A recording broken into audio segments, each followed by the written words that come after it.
नमस्कार, बहुत बहुत आपका स्वागत है। हम बात करेंगे आज उस 51 साल की उम्र के शख्स की जिसकी मौत हो गई है हार्ट अटैक से, जिसका एक बच्चा मानसिक स्थिति उसकी ठीक नहीं थी, पिता बूढ़े हैं और उसका जुर्म क्या है कि वो खाता धारक हैं पीएमसी बैंक के।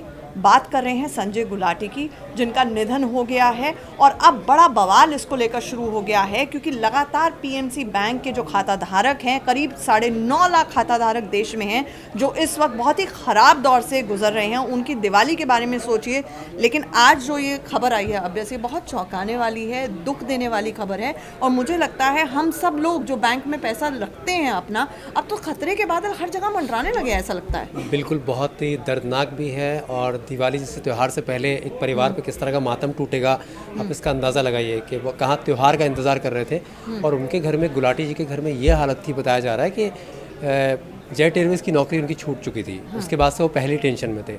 परिवार का करीब 90 लाख रुपए उनका फंसा हुआ था। बेटा बड़ा उनका मानसिक रूप से बीमार था, जिसके इलाज के लिए पैसे नहीं थे। बूढ़े पिता के इलाज के लिए पैसे नहीं थे। घर में ये हालत हो गई थी कि रोज़मर्रा की ज़रूरतों तक को पैसों को टेंशन हो गई थी, परेशानी होने लगी थी, जिसको लेकर बहुत तनाव में थे। तो मंडे को, सोमवार को प्रदर्शन हो रहा था, तो वो भी वहाँ उसमें गए थे। उसी दौरान उनको हार्ट अटैक आया और उनकी अस्पताल में डेथ हो गई। सवाल ये है ना कि आज ही बीजेपी ने महाराष्ट्र के लिए घोषणा पत्र जारी किया है, बड़े बड़े वादे, उसमें बड़े बड़े संकल्प हैं, लेकिन इसको लेके कोई बात नहीं, कोई संकल्प नहीं है। भाई पीएमसी घोटाले में जिनका लोगों का पैसा फंसा हुआ है, उनके लिए क्या करने वाली है चुनाव के बाद, या फिर अभी भी क्या कर रहे हैं। सिर्फ जो हुआ है अब तक वो जो एचडीआईएल के कुछ अधिकारी हैं, जो पीएमसी बैंक के कुछ अधिकारी हैं, उनके खिलाफ एफआईआर हो गई है और उनकी गिरफ्तारी हो गई है। एफआईआर तो उन लोगों के खिलाफ हुई है जो उस कंपनी में शरीक थे, जो प्रबंधन से जुड़े हुए थे पीएमसी के। बड़ा सवाल ये है कि आरबीआई लगातार इतने साल से घोटाला हो रहा था, उसने सुपरविजन नहीं किया, मॉनिटरिंग नहीं की, वो फेल रहा। इसका खामियाजा संजय गुलाटी जैसे लोग और क्यों भुगते, हम जैसी आम जनता क्यों भुगते। सवाल ये है कि 10 साल से चल रहा था पूरा खेल। एचडीआईएल नाम की कंपनी को पैसा देने के लिए फर्जीवाड़ा किया जा रहा था, और ये ऐसा नहीं है कि किसी की आंख के नीचे, नज़र के नीचे आया ही नहीं होगा। बड़े बड़े अधिकारी, भाई आपने पीएमसी बैंक के घोटाले के सीनियर अफसर होंगे, बिल्कुल उसके बगैर हो ही नहीं सकता। मतलब जो बैंक का 73% का ऑलमोस्ट जो लोन का पैसा होता है, वो फर्जीवाड़ा करके एचडीआईएल को दिया गया। तो किसी की नज़र ऐसा थोड़ी है, किसी की नज़र इस पर बच गई होगी, लेकिन इसमें कमीशन तय होगा। बैंक से आम आदमी भी, अगर कुछ लोग शिकायत करते हैं कि जब आम आदमी बैंक से लोन लेने जाता है, केंद्र सरकार ये कह रही है, पल्ला झाड़ रही है कि भैया आरबीआई का मसला है, आरबीआई कदम उठाएगा, और पहले 1,000, फिर 10,000, फिर 25,000, फिर 40,000। मुझे ये समझ में नहीं आ रहा है, हमारा पैसा जो हम बैंक में लगाते हैं, डिजिटल इंडिया की बात हो जाती है, कैशलेस ट्रांजैक्शंस की बात हो जाती है, सारे कानून नियम हम जनता के लिए हैं। आरबीआई कहाँ से ध्यान रखे। आरबीआई तो अभी तक नोटबंदी की कमर टूटने वाली, कमर तोड़ हालात से उबर नहीं पा रही है। बैंकों का मर्जर हो रहा है, बैंकों की हालत इतनी खस्ता हो गई है कि अलग अलग बैंकों से खस्ता हालत की खबरें आती हैं। बैंकों के पास फंड नहीं है, बैंक को मर्ज कर दिया गया। कल तो बड़ी खबर बल्कि ये भी थी, चर्चा में चल रही है कि वित्त मंत्री के हस्बैंड, पतिदेव तक ये कह रहे हैं कि भाई मनमोहन का जो प्लान था वो बहुत बेटर था, उस पर काम करना चाहिए। सवाल ये कि आरबीआई के तो खुद ही फंसी हुई है, और गलती तो इसमें जाहिर बात है आरबीआई की भी गलती है, सेंटर की भी गलती है कि इतने बड़े बैंक में 10 साल से खेल चलता रहा। सबसे बड़ी बात ये है, ये ऐसा कोई उठाई गिरा टाइप कोऑपरेटिव बैंक नहीं था। 10 प्रमुख जो कोऑपरेटिव बैंक्स हैं महाराष्ट्र के, उनमें सबसे अच्छे बैंकों में माना जाता था, वहां पर ये कांड हो गया, किसी को पता नहीं चला।